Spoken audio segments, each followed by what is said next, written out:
Bonjour à tous, ici Serge de l'investisseur français. Je voulais faire cette vidéo pour faire suite à la très bonne vidéo de Driss qu'il a faite sur les résultats des grands distributeurs aux États-Unis hier.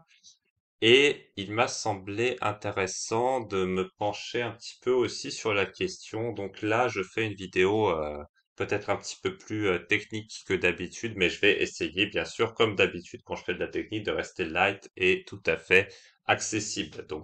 On va pas faire de la fausse précision, on va transmettre les grandes idées. Ce qui m'avait plu, moi, dans la vidéo de Driss, c'est qu'il avait regardé les résultats du premier trimestre 2022 de Target et de Walmart notamment. Alors, chez Target, les résultats étaient catastrophiques au niveau de la marge. Euh, genre, euh, la... Ouais, on avait quand même 50% de baisse, un truc comme ça, au résultat opérationnel. Donc, un énorme impact sur le premier trimestre de l'année 2022. Et sur Walmart, on avait 23% de baisse sur le résultat opérationnel. Alors, autant Target, je suis pas trop surpris, parce que dans un contexte inflationniste et un positionnement relativement premium, augmenter les prix chez Target, c'est un petit peu compliqué, surtout quand les concurrents, en fait, ne montent pas les prix. Et les concurrents, bien sûr, qui sont low cost, c'est évidemment Walmart et Amazon. Bien sûr, il y a aussi les dollar stores, des choses comme ça, mais là, on reste vraiment dans la grande image, si je puis dire. Et se passe également, j'ai regardé chez Amazon, c'est en fait encore pire que chez Target, malgré le fait que, comme vous pouvez le voir sur l'écran, là, Amazon, ça vend à la fois des produits, 56 milliards à peu près au premier trimestre. Ça vend aussi des services pour près de 60 milliards. Et je vous avais déjà dit que ce qui était profitable chez Amazon, c'est les services AWS. Tout le reste, à ma connaissance en tout cas, n'est pas profitable ou vraiment très marginalement. Et la partie e-commerce sur les produits n'est pas du tout profitable depuis toujours. Alors, de temps en temps, ils publient un résultat opérationnel positif, mais quand on déduit les investissements qui sont immobilisés pour obtenir ce résultat opérationnel positif, Amazon perd du cash tout le temps hein, sur la partie retail. Alors certains diront que les investissements c'est pour le futur et donc c'est un petit peu dur de les pénaliser, mais pour l'instant, sur le très long terme, les investissements d'Amazon n'ont pas porté leurs fruits sur le retail puisque même de l'argent déposé sur un livret A aurait rapporté plus que cela depuis la création de Amazon Retail. Bon, ça sont les faits, et c'est vrai que l'avenir a le droit d'être meilleur que le passé, et j'espère sincèrement pour Amazon qu'il le sera. Mais moi, ce qui m'a interpellé dans la vidéo de Driss, ce qu'il disait, Walmart, en fait, n'a pas su répercuter l'inflation. Et je me suis posé la question, comment ça se fait que Walmart, qui est quand même le distributeur low cost hein, dans le commerce de détail aux États-Unis, n'ait pas pu répercuter l'inflation. Dans le monde, j'aurais compris, ils sont pas très très bons hein, dans leur diversification mondiale, ils n'ont pas des retours sur capitaux investis de dingue. Euh, voilà.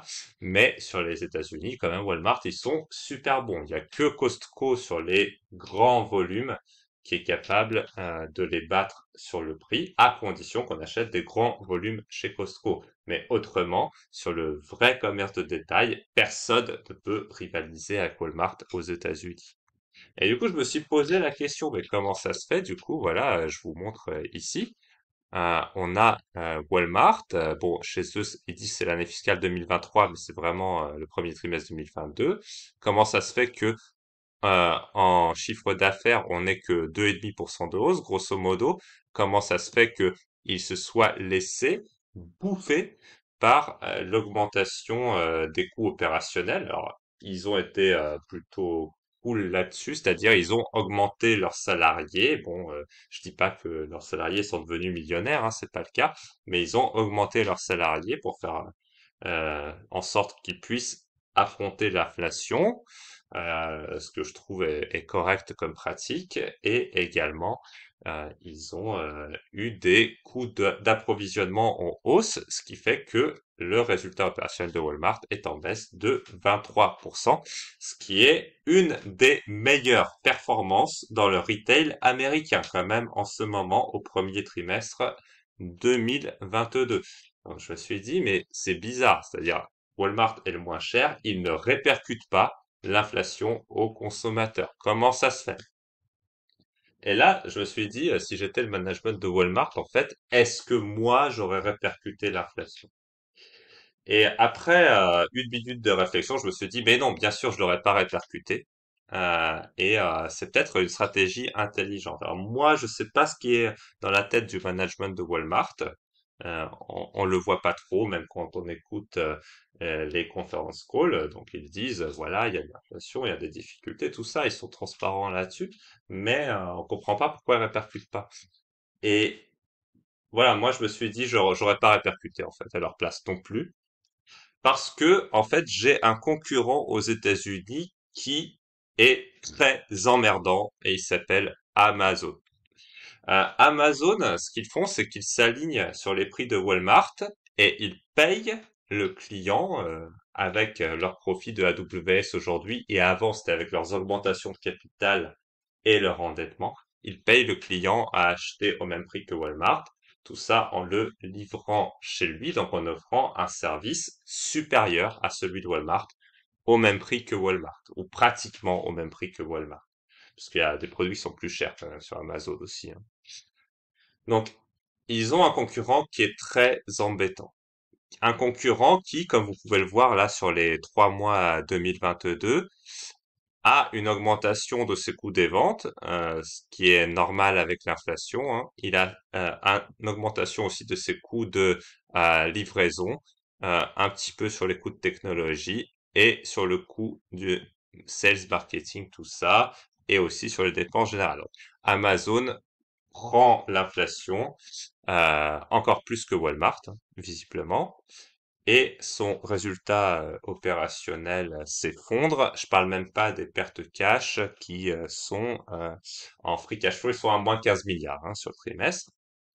Donc, c'est compliqué pour Amazon parce que Walmart, ils ont une très grande surface où les gens, ils viennent chercher les produits et le coût unitaire de présentation du produit chez Walmart, c'est le plus bas aux États-Unis.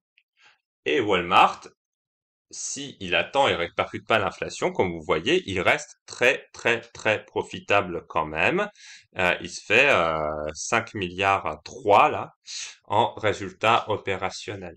Alors Amazon, qui de base perd du cash sur la partie e-commerce, vous pensez bien que ils sont beaucoup, beaucoup, beaucoup moins profitables dans ce contexte inflationniste. Ils perdent de plus en plus de cash.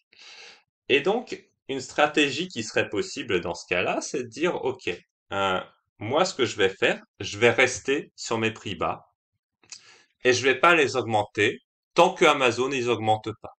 Et donc, je regarde. Tiens, est-ce que Amazon augmente ses prix? La réponse est non. Bam, je reste sur ce prix. Et tant qu'il augmente pas ses prix, je vais rester sur ce prix pour essayer de calmer un petit peu mon concurrent qui me fait mal depuis quand même un certain temps en vendant des produits à perte, aussi en faisant des... Il y a eu un scandale là-dessus hein, aux États-Unis en faisant des fraudes de TVA. C'est-à-dire, ils payaient pas la TVA. Bon, après, ça a été retracé un petit peu, mais Walmart devait payer toutes les taxes, Amazon ne devait pas les payer. Malgré ça, Amazon n'était pas profitable. Du fait, de toute façon, qu'ils font de la livraison en porte-à-porte, ils ne peuvent pas profiter pleinement de leur centralisation des achats. Donc Amazon a une très grande centrale d'achat, très certainement, mais par contre, cette centrale d'achat, euh, ils sont obligés d'avoir plusieurs centres de distribution et des livraisons en porte-à-porte, ce que Walmart n'a pas. Donc, forcément, le coût unitaire de présentation de produits chez Walmart ne peut être que plus bas. Et donc là, ça serait peut-être l'occasion pour Walmart de reprendre la main aux États-Unis, en fait, en faisant très très mal à sa concurrence, en refusant de monter les prix. Pendant combien de temps? Bah, autant que nécessaire pour qu'Amazon se calme, en fait. Donc, peut-être ça serait ça, en fait, l'idée, parce que je suis quand même surpris que quand je vois la répercussion des prix alimentaires chez Carrefour ou Auchan en France, j'étais surpris que Walmart, qui est quand même infiniment plus fort, enfin j'exagère, pas infiniment, mais vous voyez ce que je veux dire, beaucoup plus fort en tout cas, que Walmart ne le fasse pas. Et finalement, je me dis en fait, mais si j'étais à la place du management de Walmart, tout ça en ayant réfléchi quelques minutes, hein, en fait, je l'aurais pas fait pour essayer justement de faire très très mal à ma concurrence. Donc, ça fait très très mal à Amazon, évidemment en premier lieu. Et donc, c'est peut-être ça qu'ils sont en train de faire. Donc voilà, je voulais partager cette petite curiosité stratégique, cette petite réflexion, des choses comme ça qu'on regarde en regardant les business. Et je voulais aussi partager avec vous le fait que vous imaginez bien que si Walmart a une baisse de son résultat opérationnel de 23%, si Target a une baisse de son résultat opérationnel de 50%, si Amazon a une baisse de son résultat opérationnel plutôt de l'ordre de 60%, en prenant en compte la division AWS, profitable, je le rappelle, euh, si on a ça qui se passe sur les résultats du premier trimestre, on peut aussi se dire que peut-être il y a un risque de récession qui est pas à négliger hein, quand même. Donc voilà, je voulais partager cette petite analyse avec vous. Voilà, c'est vrai que les vidéos techniques, c'est plutôt Driss qui les fait en ce moment, mais je me suis dit celle-là, peut-être ça pourrait intéresser les gens qui s'intéressent à la macro, mais comme ça, moi, je vous montre sur des vrais exemples concrets pourquoi on pourrait entrer dans une récession. Et quand même, c'est pas rien d'apprendre que les meilleurs distributeurs américains sont en train de se prendre une tôle au niveau de la croissance de leurs profits et la croissance des entreprises, du coup, risque évidemment de pénaliser la croissance du PIB aux États-Unis. Donc on verra ce que ça donne. Je souhaite de mal à personne, évidemment. Continuer à investir de manière responsable. Mais je trouvais que c'est intéressant de le souligner. À très bientôt pour de nouvelles aventures.